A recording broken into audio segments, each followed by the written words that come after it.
Pessoal, para encerrarmos o estudo do litisconsórcio, temos que ver um último ponto fundamental, que é o ponto do regime jurídico do litisconsórcio. Como que operam, então, em especial na prática, né, os efeitos práticos de todas essas regras de litisconsórcio, essas diferenças todas de litisconsórcio que nós vimos. E nós vamos nos embasar aí numa regra bem importante que está ali no artigo 117 do CPC. E ela já começa diferenciando, né? Se vocês olharem para esse artigo, vocês vão vislumbrar isso, a hipótese do litisconsórcio simples da hipótese do litisconsórcio unitário. Qual é, então, a relação entre esses litisconsortes quando estamos diante de um litisconsórcio simples e qual é essa relação quando nós estamos diante de um litisconsórcio unitário? Quando se trata de litisconsórcio simples, ou seja, a decisão proferida no processo pode ser diversa para todos os litisconsortes, e vejam que aí nós não diferenciamos o necessário do facultativo, nós diferenciamos o simples do unitário. Aqui nós temos a possibilidade de decisões diversas para todos os litisconsortes. Nós falamos em autonomia entre estes litisconsortes. Eles são autônomos, eles são independentes. Aquilo que um faz ou deixa de fazer não gera efeitos, não impacta sobre a vida dos demais, porque justamente eles são autônomos no processo. Então, a forma, por exemplo, como uma das mulheres que tomou a pílula de farinha age no processo, não influencia na vida da outra, que está ali também no processo como litisconsorte ao lado dela. Se uma deixa de produzir uma prova, por exemplo, do dano que sofreu, isso não gera nenhuma consequência na outra que eventualmente prove o dano que sofreu. Cada uma sofreu um dano diferente, cada uma tem ali uma pretensão autônoma, poderia inclusive ter uma ação autônoma, mas optaram por vir em conjunto, mas o que uma faz não prejudica as demais, como regra. Agora, gente, uma coisa importante aqui, tá? Que é bem importante, que nós não conseguimos depreender desse artigo 117. Mesmo em caso de litisconsórcio simples, é possível que haja questões comuns a todos os litisconsortes. Pode ser que realmente o dano delas seja diferentes, né? Para todas elas existe um dano diferente. Ok, cada uma vai ter que se preocupar com a prova do seu dano, com a prova do seu nexo de causalidade para fins de obter uma indenização lá da empresa que produziu o medicamento de farinha. Mas vejam que há algumas questões comuns. Por exemplo, no caso das pílulas de farinha, uma questão comum muito importante era o dever de informação da empresa, porque a farmacêutica soube do problema. Ela ficou sabendo que aquele lote de farinha foi enviado para o mercado e ela não tomou nenhuma providência no sentido de informar as consumidoras disso. Se ela tivesse tomado essa providência, possivelmente nós teríamos ali menos prejuízos do que aqueles que depois apareceram em todas essas demandas. A ausência de dever de informação cumprido é uma questão comum a todas as litisconsortes nesse caso. Então imaginem que uma determinada parte autora nessa ação das pílulas de farinha, demonstre e consiga comprovar a ausência de cumprimento por parte da empresa do dever de informação. Ainda que as demais não façam isso, esta é uma questão comum que acaba beneficiando todas as demais. Então é possível que a decisão, que a alegação, que a prova de uma questão comum a todas elas possa gerar um benefício para as demais, mesmo que o litisconsórcio seja simples. Depois, quando estudarmos a revelia, por exemplo, estudaremos ainda esse ano a revelia, o que nós vamos ver? Nós vamos ver que em caso de revelia, ou seja, ausência de contestação, a revelia acontece quando o réu não apresenta contestação no processo, não é? Em caso de revelia, se um réu contesta, a contestação desse réu pode beneficiar aquele que não contestou e afastar os efeitos da revelia.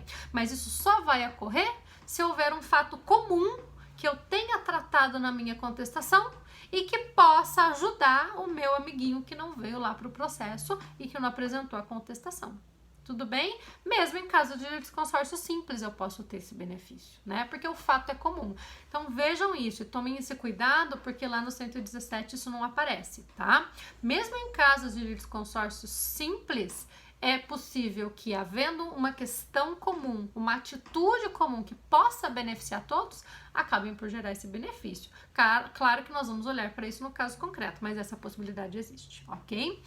Agora, em se tratando de litisconsórcio unitário, independentemente de ser necessário ou facultativo, mas unitário, ou seja, aquele que deve resultar numa mesma decisão para todos os litisconsortes, não há como separar a atuação deles.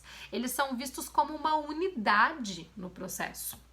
Todos eles formam uma unidade. Os dois cônjuges no contrato, na anulação do casamento, são uma unidade. O que um faz afeta o outro inevitavelmente.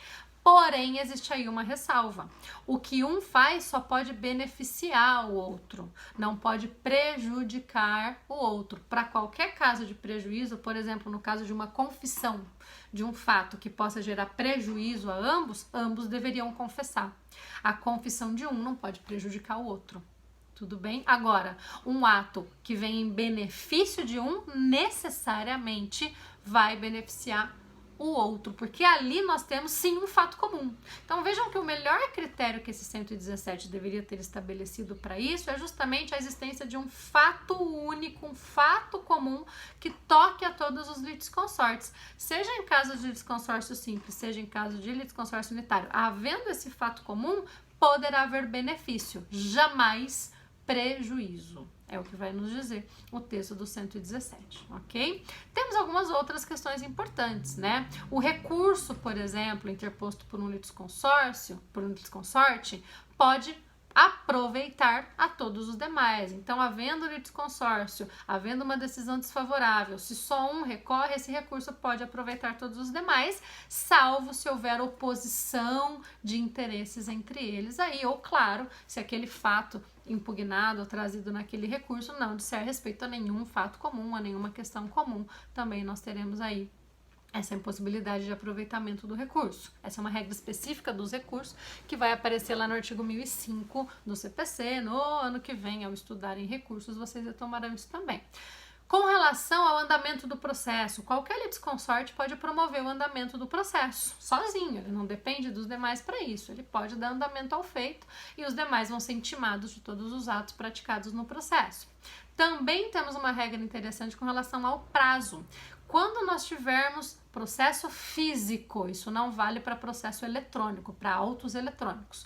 Quando os autos forem físicos e houver litisconsórcio passivo, ou pode ser ativo também, enfim, né? Quando nós tivermos litisconsórcio e os procuradores das partes litisconsortes forem diferentes, inclusive de escritórios de advocacia diferentes, o prazo para os litisconsortes conta-se em dobro. Eles têm prazo em dobro para praticar todos os atos. Em sendo litisconsórcio passivo, prazo em dobro para contestar e para praticar todos os demais atos no processo. Mas somente se há o litisconsórcio e houver de fato a presença desses litisconsortes passivos no processo. Se, por exemplo, nós tivermos duas partes rés num processo, elas terão o prazo em dobro para contestar se o processo for físico e se houver procuradores de escritórios diferentes ali. Porém, caso uma delas não venha para o processo, deixe de contestar, a partir dali, aquela única que sobrou não vai mais ter prazo em dobro, porque há litisconsórcio, mas um dos litisconsórcios foi revel nesse caso. Essa é uma regrinha específica de prazo que daqui a pouquinho, quando nós estudarmos os atos processuais, nós também vamos estudar, ok? Que mais? Deixa eu ver se eu não estou esquecendo de nada. É isso, não estou esquecendo de nada. Em geral era isso, pessoal, que eu tinha para passar para vocês com relação ao regime jurídico do litisconsórcio. Nós também teremos um exercício sobre isso mais tarde para discutirmos, para que nós possamos fixar isso na prática, porque essa questão também tem uma aplicação prática bem legal e é importante nós pensarmos tudo isso que estamos vendo à luz dos casos concretos que eu gosto muito de trabalhar com vocês, ok? E também aguardo as dúvidas que vocês tenham daqui a pouquinho sobre essas questões que não são simples, não são fáceis, portanto eu espero muitas dúvidas e vamos conversar sobre elas depois. Um beijo e fiquem bem!